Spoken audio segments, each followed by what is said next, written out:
aprovechar nosotros la posibilidad de tener a José Villavicencio. Siempre un privilegio, siempre un gusto conversar con usted sobre temas nacionales, sobre temas de los trabajadores. José, buenos días, bienvenido. Gracias, un gusto saludarles a nombre de nuestra central sindical, la Unión General de Trabajadores del Ecuador, como parte del Frente Unitario de Trabajadores. Estamos listos para responder a sus inquietudes. La ley humanitaria, con algunos votos que antes se tuvieron que negociar, como ha sido la costumbre de esta Asamblea Nacional, por parte del presidente, ha habido algunos vetos. ¿Qué se puede opinar sobre aquella ley humanitaria para muchos, inhumana para la mayoría? Nosotros queremos empezar diciendo de que al inicio se planteó de que el objetivo de la ley era poder recaudar recursos para resolver el problema económico y sanitario. Pero como el pueblo ecuatoriano conoce, el 15 de mayo se dio el pacto más perverso, más criminal, y lo único que hicieron es legalizar la carta de la esclavitud, la flexibilización laboral en nuestro país.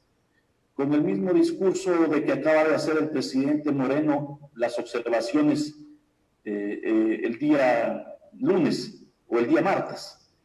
Digo con el mismo discurso porque el discurso es de que es para reactivar el tema productivo, el tema de proteger el empleo a los trabajadores, el tema de que las personas puedan llegar a acuerdos, etcétera, etcétera. Con el mismo cinismo, con la misma mentira, con la misma demagogia que el gobierno durante estos días ha venido hablando de la famosa mal llamada ley humanitaria.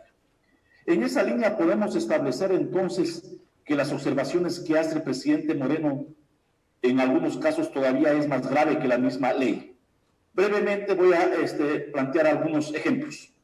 El artículo 16 sobre el acuerdo entre empleador y trabajador se ratifica que es un artículo inconstitucional por dos elementos.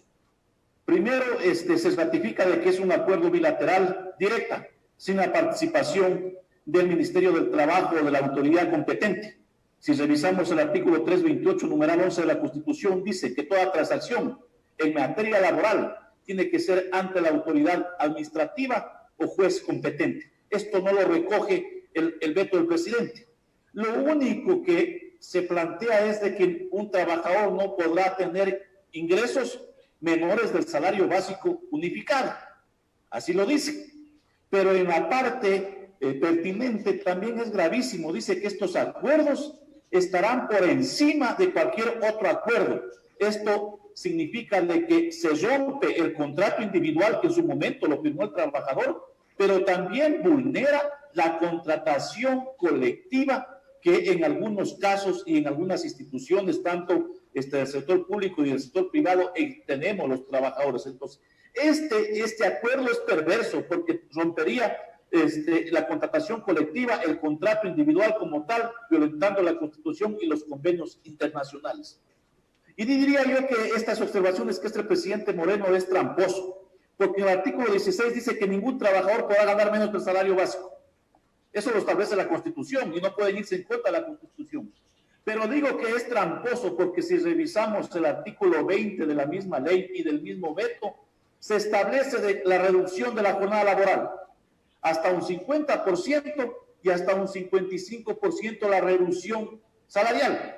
Entonces, si es que se aplica la reducción de la jornada de trabajo hasta un 50% y la remuneración hasta un 55%, el trabajador va a pasar a ganar menos del salario básico unificado.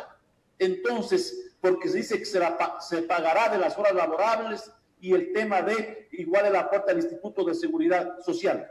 Entonces, es evidente que en los hechos, en la práctica, el trabajador sí podría pasar a ganar $220 si es que aplican esta reducción de la jornada de trabajo, estaría ganando menos por debajo del costo del salario básico unificado. Entonces, es evidente que es perverso.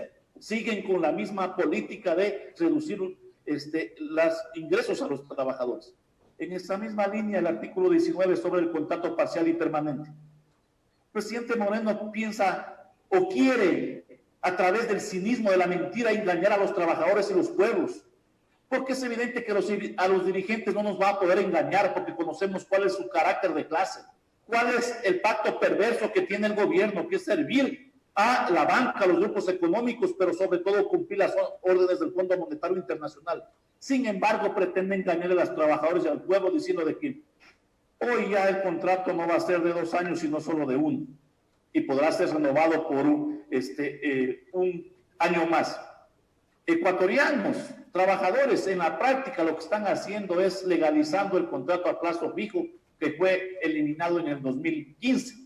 Entonces, este contrato duraría un año, podrá ser renovado por 1 año, pero este contrato garantiza la flexibilización laboral en el país porque el veto de la ley ratifica de que su trabajo, su jornada de trabajo será de lunes a sábado. Entonces, aquí rompe lo que fue conquistado por los trabajadores con sangre, comunidad, 8 horas de trabajo, 8 horas de recreación, 8 horas de descanso. Entonces, en los hechos, en la práctica, las observaciones que ha hecho el presidente Moreno ratifica la esencia de la ley, que es legalizar la flexibilización laboral. ¿A quién beneficia, ecuatorianos? Esto es a los empresarios. Si no paga horas suplementarias al empleador, ¿a quién beneficia? Al empresario. ¿Cuánto se va a ahorrar si es que los trabajadores pasaran a laborar de lunes a sábado? ¿Cuánto se va a ahorrar el empleador laborando el trabajador los sábados por miles de trabajadores en nuestro país sin pagar horas suplementarias y sin pagar horas extraordinarias? Entonces, es evidente de que este contrato ratifica de que es un contrato que vulnera la estabilidad laboral, que garantiza la flexibilización laboral, va en contra de las indemnizaciones como tal y violenta la libertad sindical y la contratación colectiva.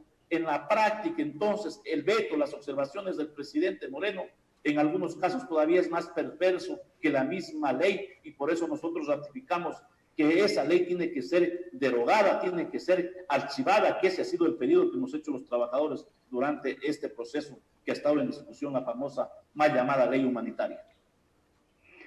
En estos días, el Banco Mundial y los organismos internacionales de crédito habían manifestado de que todos los países, no podían pagar intereses ni deuda externa. Sin embargo, se destinó millones de dólares al pago de esta deuda.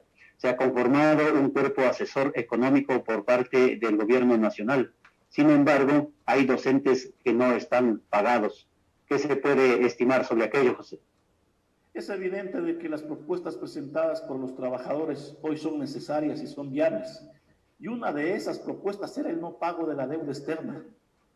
Pero hay un gobierno al servicio de las transnacionales, de las multilaterales y de la política neoliberal, que ha preferido, ecuatorianos, pagar alrededor de 3.000 millones de dólares al tema del Fondo Monetario Internacional y las multilaterales en los meses de marzo, abril, mayo, en vez de garantizar comida, medicina y empleo para los ecuatorianos. Entonces, eso ratifica que el tipo de gobierno que tenemos los ecuatorianos. Por otro lado, se ha planteado reducir los ingresos al presupuesto de las universidades, el presupuesto para el tema de salud, para cumplir a las multilaterales, y como usted bien dice, hay docentes que no se les paga, hay servidores públicos que hasta el momento no se les paga, igual en el sector privado, pero adicionalmente los ecuatorianos no podemos olvidarnos que está vigente el decreto presidencial 1053, donde busca que los servidores públicos aportemos, igual que los maestros, mientras la banca y los grandes grupos económicos no aportarían ningún centavo. Entonces, es evidente de que es el gobierno de la explotación laboral, de la flexibilización laboral, es un gobierno de la corrupción. El presidente Moreno debe entender que vulnerar los derechos como la estabilidad, como reducir los ingresos a los trabajadores, tanto del sector público y privado, así como de los maestros, también es corrupción. Y entonces es evidente que los ecuatorianos tenemos un gobierno corrupto, tenemos un gobierno al servicio del capital que busca descargar la crisis en quienes generamos la riqueza, que en este caso somos los trabajadores de nuestro país. Así es, José, y quienes generan también recursos para, por ejemplo, el Instituto Ecuatoriano de Seguridad son los trabajadores. Pero hemos visto nosotros últimamente hospitales entregados a la administración a dedo a cambio de votos de la Asamblea Nacional, el Instituto Ecuatoriano de Seguridad Social, que sufre una de las más grandes desafiliaciones de trabajadores que por falta de empleo, por falta de recursos, ya no lo están haciendo. ¿Qué futuro tiene el Instituto de Seguridad Social? Un elemento. Nosotros hemos dicho claramente que el gobierno no puede combatir la corrupción porque la corrupción está en el gobierno. Y por eso hemos ratificado y hemos dicho a la señora fiscal, no tenga piedad con los corruptos. No puede ser posible que mientras el pueblo ecuatoriano no tenga comida, no tenga medicina, no tenga empleo, unos cuantos bisbarachos estén haciendo su agosto en tiempos de emergencia.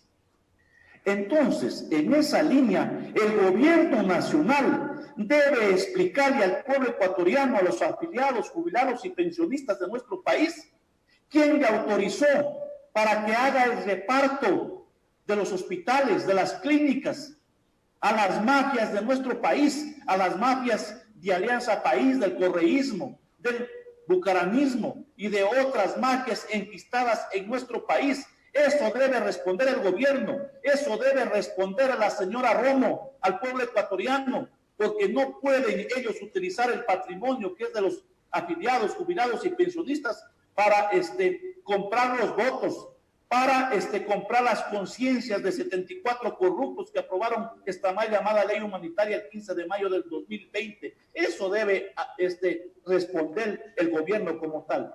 En esa línea nosotros hemos resuelto el día de ayer pedir la salida inmediata del nuevo presidente del Consejo Directivo del IES, así como el representante del señor Chila al BIES, porque hoy buscan privatizar el IES, hoy buscan reducir las pensiones jubilares al 70%, cumpliendo la política neoliberal. El señor Jorge Water está de una manera ilegal, no cumple los requisitos del artículo 28 y los afiliados, jubilados y pensionistas no le hemos autorizado. El patrimonio de los ecuatorianos no es del Estado, no es de ningún gobierno de turno, y el señor Jorge Water debe entender que no está dirigiendo su hacienda igual que el señor Richard Espinosa lo hizo en su momento, y entonces nosotros estamos pidiendo la inmediata salida de estos funcionarios porque no tienen la calidad moral para dirigir el patrimonio de los ecuatorianos, y estamos exigiendo a la Asamblea Legislativa que inmediatamente se pueda reformar el artículo 28 de la Ley de Seguridad Social, que desde marzo del 2016 no lo han hecho, y que hoy requerimos de que eso sea reformado para que se cambie las reglas del juego del Consejo Directivo del IES, un Consejo Directivo del IES que tiene que estar representado por afiliados, jubilados, seguro campesino, del sector público, empleadores, sí, y sí el Estado, pero tiene que ser más amplio, y la presidencia tiene que ser de carácter rotativa, no tiene que solo el gobierno de turno tener la presidencia del Consejo Directivo del IES, en vista de que no es de ningún gobierno de turno. Entonces, es evidente de que la lucha de los trabajadores es en contra de esta política neoliberal del gobierno, en contra de la ley de la esclavitud, en defensa de nuestro patrimonio, como es el Instituto de Seguridad Social, y el tema del combate a la corrupción. No puede ser posible de que exista corrupción en todo lado, corrupción en la policía, en los militares, en el IES, en la compra de medicinas, y entonces es evidente de que Alianza País, que el morenismo es corrupción y tiene que ser combatido por los trabajadores y los pueblos, y deben responderle a la justicia quien les autorizó para repartir los hospitales, para cumplir las prebendas políticas a cambio de vulnerar los derechos individuales y colectivos de los trabajadores y los pueblos. El día de ayer se aprobó iniciar el trámite contra uno de los asambleístas involucrados en el tema de repartos de hospitales, y también el otro día se le encontraba una bolsa llena de dinero. La Asamblea, como que a veces sobre los temas que le interesa son distractores, a lo mejor, ¿cuál es la posición de los trabajadores respecto a la labor que hace la Asamblea Nacional? Es evidente que la Asamblea Legislativa durante estos 3 años no ha hecho nada, absolutamente nada, en favor de los trabajadores y los pueblos. Durante estos 3 años se han pasado discutiendo cuál ha recibido más coimas, cuál es más corrupto entre ellos. Y entonces eso ha sucedido, y la remataron haciendo el pacto más criminal el 15 de mayo. Se opusieron la bancada del Social Cristiano de Creo, de los morenismos, del morenismo y sus aliados, a que la banca y los grupos económicos que han tenido jugosas ganancias aporten esta emergencia económica y sanitaria. Y entonces hay una asamblea que no tiene la calidad moral para combatir la corrupción. Recordarán que se opusieron a aprobar la ley de extensión de dominio. No han aprobado el mandato que les dio el pueblo ecuatoriano en febrero del 2018 a través de la consulta popular, la ley de extensión de dominio y también la ley de la muerte política y civil, para que las personas que estén involucradas en actos de corrupción, en actos ilícitos, no puedan ser ni autoridades de elección popular, ni tampoco con designación de alguna autoridad como tal. No lo han hecho ecuatorianos. Y hoy también el gobierno debe responderle a los ecuatorianos qué poder le ha dado a los asambleístas para que hagan estos contratos, estos convenios corruptos. El señor Mendoza, por más asambleísta que sea, es evidente que tenía el respaldo de un gobierno para decir que tenían 10, 20 jueces a su servicio para determinar los actos de corrupción en las construcciones del hospital de la provincia de Manabí. Entonces es evidente que toda esta mañosería de todos actos de corrupción, el gobierno nacional tiene que responder, y la Asamblea Legislativa es evidente de que no cuenta con un prestigio. Hay un rechazo del pueblo ecuatoriano, hay una condena por estar al servicio del capital, de los grandes grupos económicos y de la política neoliberal, y es evidente entonces que los ecuatorianos no tenemos gobierno, no tenemos una asamblea legislativa, no tenemos Ministerio de Trabajo quien tutele los derechos individuales y colectivos, y entonces es evidente que más del 88% de ecuatorianos estamos planteando un nuevo gobierno, y en esa línea los trabajadores y los pueblos trabajaremos para presentar en el 2021 una alternativa distinta, diferente, porque desde los trabajadores, desde los sectores sociales, el proceso electoral tiene también que ser un instrumento de lucha para confrontar las ideas de quienes defienden al capital, a la burguesía, a la derecha, y quienes defendemos los derechos individuales y colectivos de los trabajadores, de quienes generamos la riqueza en nuestro país. Para ir finalizando, y gracias por ser puntuales con su tiempo, José, también está involucrada la presidenta del Consejo Nacional Electoral, lo que, a decir de mucha gente, no garantizaría las próximas elecciones. ¿Qué acciones van a tomar los trabajadores de cara ya a toda esta problemática que nos acaba usted de mencionar? Es evidente de que en su momento los trabajadores del Frente Unitario denunciamos los pactos que se dieron entre la presidenta Diana Tamaín, el social cristiano y Creo, para tener la presidencia y la vicepresidencia de ese consejo. Y entonces eso se ha ratificado durante estos últimos meses. Hoy resulta que también hizo pactos con los asambleístas para legalizar partidos políticos a cambio de que no pase el juicio político en su contra. Y entonces hoy el pueblo ecuatoriano necesitamos hacer respetar la democracia. Y hacer respetar la democracia pasa por hacer respetar el voto del soberano. Y entonces es evidente de que en el 2021 los trabajadores y los pueblos nos toca enfrentar con todo el aparataje del Estado que existe en nuestro país, un aparataje corrupto, porque en todas las instituciones hay corrupción, y entonces nos toca vigilar cuál es y cuál será la participación de las autoridades del Consejo Nacional Electoral. Se sobreentiende que es la institución que debe garantizar la democracia y respetar la soberanía y el voto de los ecuatorianos. Sin embargo, como hoy están las cosas, es evidente que eso está en riesgo, y nos tocará también presentar las vedurías, los observadores, para hacer respetar la decisión mayoritaria del pueblo ecuatoriano que tenga en el 2021. Caso contrario, los mismos corruptos, la misma burguesía que están al servicio del capital, seguirán enquistados en nuestro país, y eso sería todavía más criminal si es que eso ocurre. Quiero agradecer a José Villavicencio de la Unión General de Trabajadores del Ecuador por esta oportunidad de comentar con nosotros la realidad del país. En una próxima oportunidad estaremos ampliando más temas. Gracias, José. Gracias a ustedes. Buenos días. Un gusto. Siempre a las órdenes.